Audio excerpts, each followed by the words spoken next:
Selamat pagi para netizen dimanapun kita berada, salam inspirasi bagi kita semua ya. Cerita dari AHY mengatakan bahwa ya kader Demokrat marah bukan karena tidak terpilih karena cawapres dari Anies Baswedan.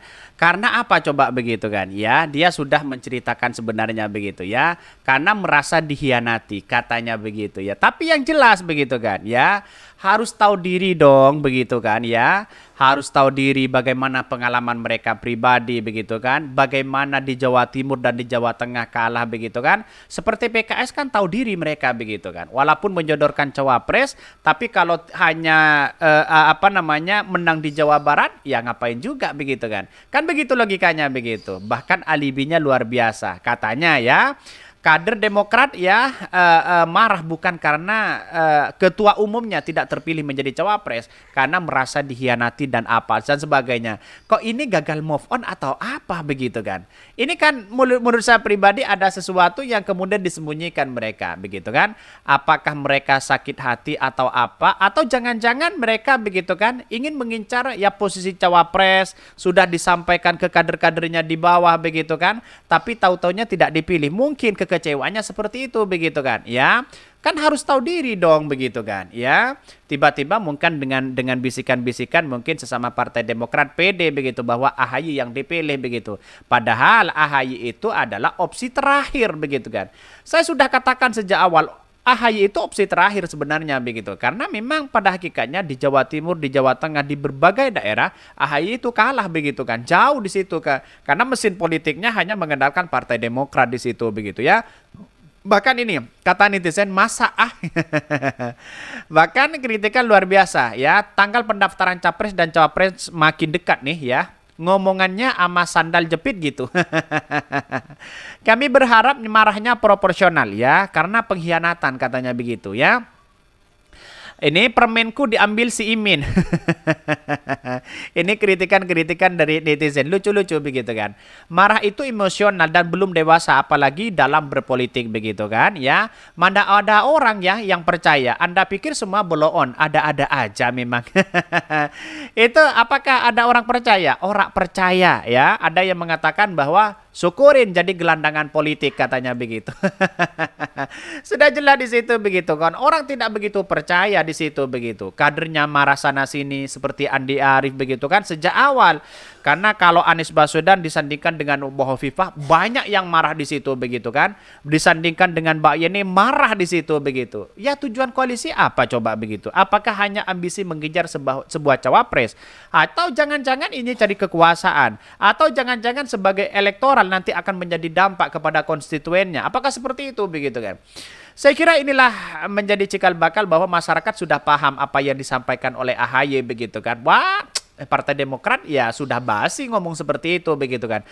Sudah jelas tujuannya apa mereka begitu. Makanya sampai sekarang ada yang mengatakan wah ini bisa saja gelandangan politik.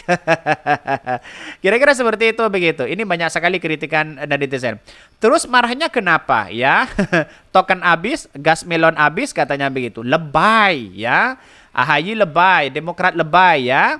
Bahkan ya jadi masuk koalisi gimana? Malah bahas yang sudah lewat ke depannya. Ini kan maka yang saya sebutkan tadi, wah ini move on atau gimana begitu kan si AHY ini begitu kan ya. Kok tiba-tiba seperti itu begitu. Mungkin ya gagal move on ya. Kira-kira kan begitu logikanya begitu. Kalau gagal move on, wah ini repot begitu kan ya. Apakah masih sakit hati atau apa begitu. Tapi yang jelas dalam politik tidak ada seperti itu begitu kan. Maka sejak awal saya sudah katakan, yang namanya politik itu tidak ada yang namanya kawan, tidak ada yang namanya lawan. Yang ada apa? Atas rasa kepentingan mereka pribadi begitu ya.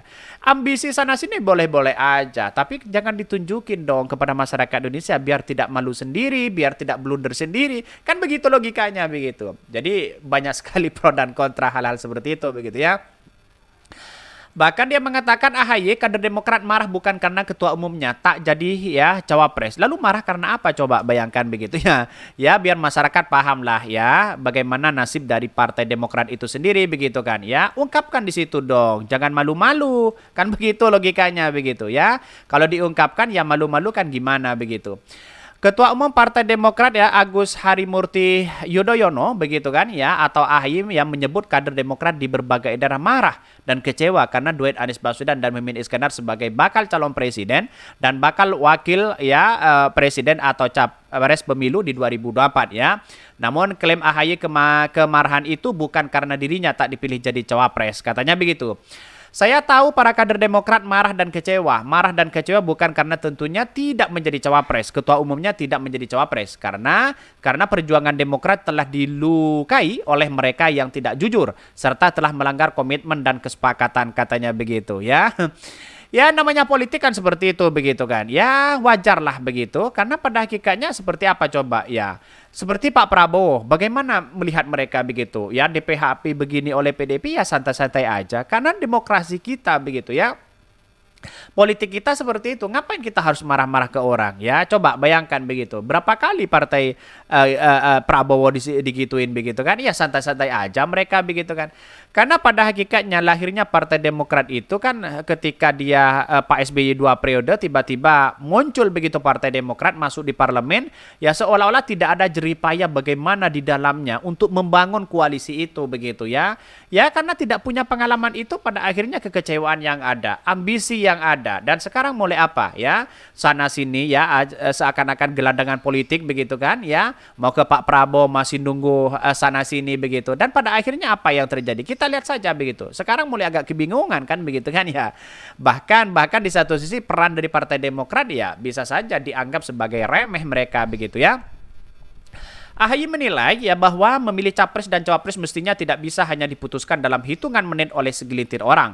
Sebab jika terpilih sosok presiden dan wakil presiden tersebut ya bertanggung jawab untuk memimpin ratusan juta rakyat Indonesia. Kan sudah ada komunikasi sejak awal begitu kan. Kenapa komunikasi itu tidak dimanfaatkan begitu kan ya sampai gebrak-gebrak meja di situ begitu. Manfaatkanlah komunikasinya, lobbynya gimana begitu kan ya. Di situ mainkan begitu kan. Bukan soal klarifikasi musang berbulu domba dihianati, terzalimi. Hal-hal seperti itu sudah basi begitu kan. Di demokrasi modern sekarang sudah basi hal-hal seperti itu begitu ya. Bahkan sejak awal kata AHY Demokrat juga tidak menginginkan ada fait ya accompli ya atau memaksa partai untuk menerima keputusan pihak tanpa melibatkan partisipasi semuanya yang berkepentingan. Daripada ya dipaksa menerima keputusan yang tak terlibat dalam prosesnya, Demokrat lebih baik menyatakan tidak sepakat. Kan sudah jadi awal begitu kan. Sudah tidak sepakat begitu kan.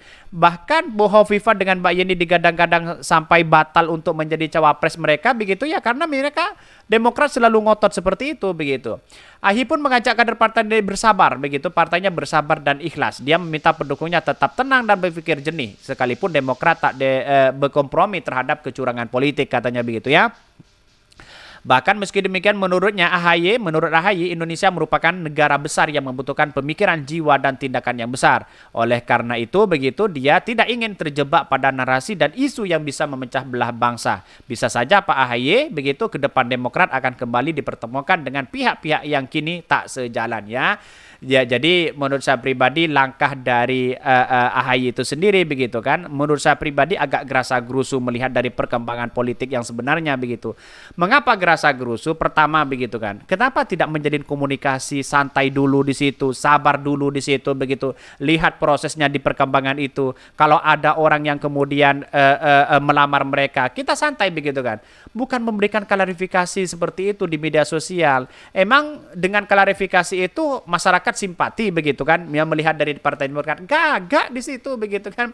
Lihat saja PKS masih ikut alurnya di situ, santai ngomongnya begitu, pelan-pelan di situ. Kalau mau keluar secara halus, wah tiba-tiba langsung memberikan klarifikasi bahwa dihianati, terzalimi, musang berbulu domba ya dan sebagainya, banyak yang dituduh seperti itu begitu. Tapi saya yakin dan saya yakinnya sampai kapanpun kalau Partai Demokrat seperti ini terus ya bisa saja begitu kan ya para kader-kader di bawah ya mau nempel kemana begitu kan. Sini sekarang sudah mau pendaftaran begitu kan. Sampai hari ini mungkin para caleg yang baru kebingungan mau nempel ke siapa dalam capres, pilpres dan cawapres ini begitu kan. Ya kita lihat saja apakah kepada Pak Prabowo atau ke siapa begitu. Tapi yang jelas begitu kan, yang jelas begitu sampai hari ini belum memutuskan. Katanya, wow, ya banyak Ganjar Pranowo dan Prabowo Subianto kan banyak di situ begitu. Dan akhirnya kita tunggu saja nasib dari Partai Demokrat itu sendiri. Oke, mungkin itu ya yang kami sampaikan ya. Tonton terus channel Hodari Podcast Rakyat ini karena ada berita-berita menarik dan viral setiap harinya. Salam para netizen, salam inspirasi bagi kita semua. Jangan lupa di subscribe di YouTube Hodari Podcast Rakyat ini.